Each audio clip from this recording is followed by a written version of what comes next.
모두가 디자인을 진행하고 있는 박영호 교수입니다. 자, 오늘은 저희 학교 김성주 교수님을 모시고 소방 관련 디자인을 왜 하게 됐는지, 그 다음에 그런 소방 디자인을 하다 보면서 어떤 사업들이 파생되고 있는지 그런 이야기들을 한번 소개시켜 드릴까 합니다. 교수님 한번 소개. 네, 인사 한번. 안녕하세요. 네, 부천대 유일한 여자 이 타이틀 뺏기고 싶지 않아요. 네, 김성주라고 합니다. 네. 제가 그 김성주 교수님을 한 몇 번에 걸쳐서 한번 모시려고 했었습니다. 모시려고 했던 이유가 이 실내 디자인 사업을 한 10년간 네. 사업체를 운영하시다가 이제 우리나라에 전혀 없었던 분야, 그러니까 소방 분야를 이제 전공을 하시면서 그쪽 박사를 받게 됩니다. 그래서 저는 이제 제일 궁금한 게 왜 소방이라는 분야에 논문을 쓰게 됐는지, 그런 것부터 시작을 해서 그 이후에 굉장히 많은 활동들을 하십니다. 그런 이야기들을 좀. 논문은 사실 저는 이제 실무를 한 10년 회사를 법인을 운영하고 이제 연구소를 한 2년 운영하면서 박사 논문을 꼭 써야 하는가에 대한 고민을 사실 엄청 했었어요. 왜냐면 이제 실무에 너무 오래 졌다 보니까. 근데 맞아요. 네, 그래서 이제 나이가 들면서 그 학교로 좀 자리를 옮겨보고 싶어서 사실 교육 논문을 준비를 했었어요. 네, 한 2년 정도 준비를 하다가 이제 우연히 이제 소방 공무원들의 그 처절한 처우를, 환경을, 내용을 듣게 됐어요. 일단은 제가 처음에 2012년도에 그 현장을, 그 센터, 119 안전센터라는 현장을 갔을 때. 그러니까 119 안전센터. 네, 그러니까 소방서 밑에 있는 직접 출동을 하는 기관인데요. 그쵸, 거기에 그쵸. 갔을 때 뭐 샤워장이라든지 뭐 이런 시설들을 보고 정말 이거는 7, 80년대에나 볼 법한. 네, 그리고 또 하나 느껴본 거는 저는 뭐 여자라서 군대를 안 갔지만 군대 막사처럼 이렇게 위에 양쪽으로 높고 밑으로 낮은 형태의 공간이 이제 대기실이었어요. 환경이 너무 안 좋다는 걸 알게 됐고, 그래서 답사를 다니다가 보니까 사실은 국내에 나와 있는 자료가 전혀 전무한 없었어. 상태고 해외 자료도 참 구하기가 어렵고, 그래서 논문을 포기할까 너무 많이. 고생하셨겠네요. 네. 근데 그들의 처절한 환경을 보고 사실 더 사명감이 생겼다고 해야 되나요? 네, 여기는 신도림 119 안전센터인데요. 제가 어디 한 100여 군데 다닌 것 같아요. 119 안전센터를. 네, 서울, 경기, 인천에 주로 많이 다녔지만 이렇게 다녀보면 여기는 이제 서울임에도 불구하고 한 30년 넘은 청사이기 때문에 뭐 이 돈을 들일 수는 없는 거예요. 왜냐면 언젠가는 새로 지어야 하니까. 그렇다면 여기서 최소의 비용, 그러니까 5년이나 10년에 한 번씩 도장은 하거든요.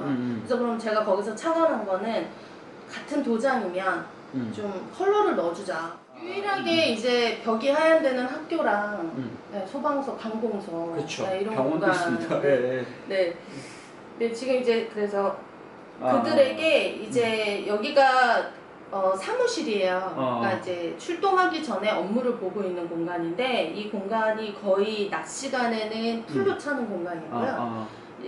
그런 공간에서 이들이 대기를 하는 공간이니까 저는 이제 그 대기하는 잠깐의 시간에 어떤 자연이 주는 자연세, 파도, 바다, 하늘, 우리가 이제 이 자연 공간에서 하늘이 굉장히 넓은 면적을 차지하잖아요. 그래서 하늘의 느낌, 그 다음에 또 이런 사선의 느낌을 줘서 좀 움직임을 역동적으로 만들고, 그다음에 파도의 느낌, 좀 시원한 느낌을 주고자. 여기는 같은 공간인데 2층에 지금 폭이 한 85cm? 그래서 사실 우리 인체공학적으로 예전이니까 이게 가능했지만 요즘에 1200 이상 돼야 되잖아요. 복도공간. 네. 천장도 별로 높지 않고 이렇게 보시면 복도가 굉장히 긴 공간인데 이 긴 공간 끝에 식당이 있어요. 그래서 밥을 먹으러 가야 되는 곳이잖아요. 그래서 이 공간에 좀 리듬을 넣어주고 싶었어요. 결과적으로 다 짓고 나니까 소방공무원들은 어떤 느낌이? 되게 산뜻해졌다. 산뜻해졌다. 네, 산뜻해졌고 밥맛이 좋아졌다. 밥맛이. 식당 공간에 이렇게 디자인을 이렇게 너무 자극적이지 않은 뭐 살구색, 자연이 주는 색이죠. 또 이제 아까 말씀드린 하늘색. 근데 너무 이렇게 통통 튀기만 하면 그러니까 브라운색을 좀 접목해서 이렇게 로고랑 같이 표현을 해줬어요. 이렇게 표현을 해줬을 때 사람들이 느끼는 거는 여기는 자기네가 막 급하게 먹고 가야 되는 식당이 아니라 커피를 한 잔 마실 수 있고 이제 공간을 그러니까 두 가지 활용을 할 수 있는 거죠. 그러니까 누군가가 왔을 때 커피를 아니면 또 손님이 왔을 때도 자연스럽게 유도할 수 있는 공간. 신도림 119 안전센터 같은 경우는 이제 실내 디자인에 대한 색채 제안은 재능 기부로 진행이 됐어요. 그래서 사실 이런 걸 누누이 얘기를 하지만 이거를 용역으로 주거나 이걸 시도하려고 하시는 분들이 사실 없는 거죠. 왜냐면 이런 케이스가 없었으니까. 근데 되게 좋은 기회에 서울 본부에서 용역을 주고 싶지만 케이스가 없고 여러 가지 경우가 있으니까 이렇게 시도를 해보자. 그래서 그러면 제가 흔쾌히 재능 기부를 하겠다라고 해서 진행이 됐고 사실은 되게 짧은 기간 내 2주 정도 안에 라는 시간 2주 안에 이게 다 진행이 된 거예요. 뭐 업체도 결정이 다 돼 있는 상태였고 저만 해주면 되는 상태였기 때문에 이제 여름에 휴가를 뭐 가기 전에 서둘러서 제가 한 일주일 동안 작업을 해드렸고 그래서 그쪽에서 이제 학교에 이런 공문을 주셨더라고요. 이런 재능 기부를 해주셔서 감사하다라는 뜻으로.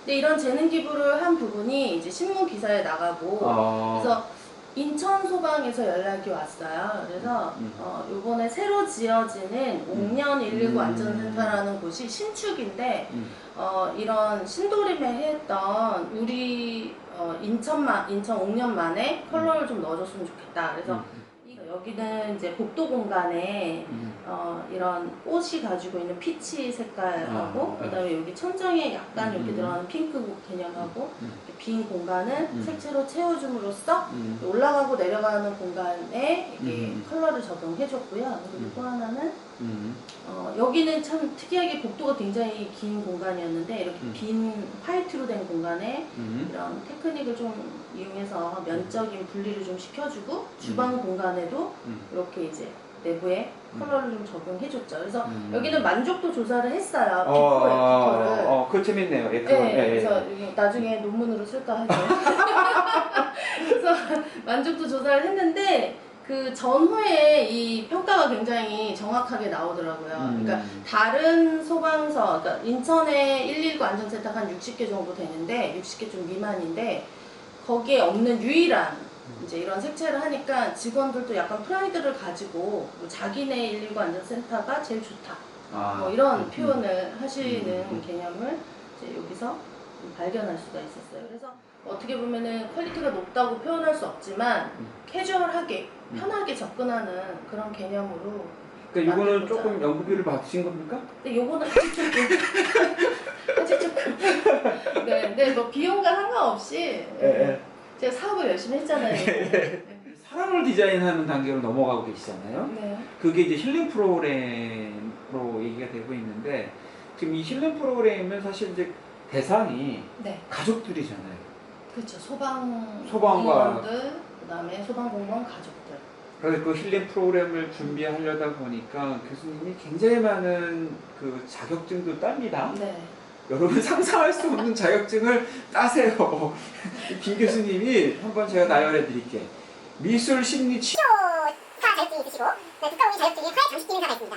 꽃꽂이 사범 2, 3급 자격증. 이런 것들 사실 디자인을 하면서 제가 보니까 이렇게 인테리어 디자인 하는 것 속에서 이제 사람으로 넘어가고 계시는 것 같아요. 네. 그런 프로그램들이 만들어지기 위해서는 직접 가족들을 대상으로 교육하는 거로 넘어가는데 그것도 되게 신선한 거죠. 또 하나가 이제 교수님이 업사이클링 하는 것들이 있어요. 네. 그 소방 공무원들이 활동하면서 생기는 폐자재들 있잖아요. 그걸 가지고 또 여러 가지 사례들이 있는데 이걸 그 소방 공무원들이 사용하고 버려지는 제품들은 리사이클이 되지 못해요. 너무 네. 단단해서 그런 거예요? 일단은 이제 오염물이 묻었고 그다음에 오염 다른 물질. 2차 가공을 할 수 있는 제품들이 없어서 그래서 불용용품으로 해서 아예 폐기가 되거든요. 네. 근데 그 이제 고민을 했을 때 그 저도 캣맘이고 제가 이제 11년 동안 고양이를 키우고 있고 네, 그래서 고양이 습성을 또 파악을 했고 그다음에 이 버려지는 제품들이 아까 호수도 말씀드렸지만 호수도 이제 방수가 되잖아요. 그렇죠. 근데 이제 입었던 의복도 이제 방수 기능이 있고요. 그다음에 이제 열을 막아야 되기 때문에 안에 보온재들이 들어있어요. 직접적으로 화기의 그 열을 감당할 수 있게. 그래서 이제 고민을 했을 때 그러면 길고양이에게 가슴으로 하는 구호를 하면 어떨까? 네, 지금 현재 소방은 버려진 동물들, 그러니까 길냥이, 멍멍이를 케어하지 못해요. 네. 그래서 길고양이를 위한 구호를 하자. 가슴으로 하는 구호. 예전에는 이제 그러니까 임시 보호를 해줬었거든요. 근데 이제 너무 그 단순 보호를 할 수가 없는, 구호를 할 수가 없는 게 너무 인력이 딸리다 보니까 면적도 그렇고 그래서 이제 그런 부분을 착안해서 사람 살리던 공무원, 소방공무원이 입었던 옷으로 우리 길고양이를 살려주자. 맞죠. 살려보자. 사람 살렸던 옷으로 네. 길고양이를 살려보자. 네, 어차피 이제 폐기되는 옷들이 있으니까 그래서 이제 사용을 하게 됐고 그 옷이 이제 방수 기능도 있고 또 이제 단열재 역할도 해주기 때문에 이제 진행을 하게 됐고요. 이런 걸 진행하게 된 이유 중에 하나는 우리 학생들의 그 예비 디자이너로서 디자인을 해볼 수 있는 기회를 한번 그리고 이거를 좀 봉사의 마음도 있고 정말 이런 의식을 좀 이 친구들한테도 심어주고 싶어서 진행을 했는데요.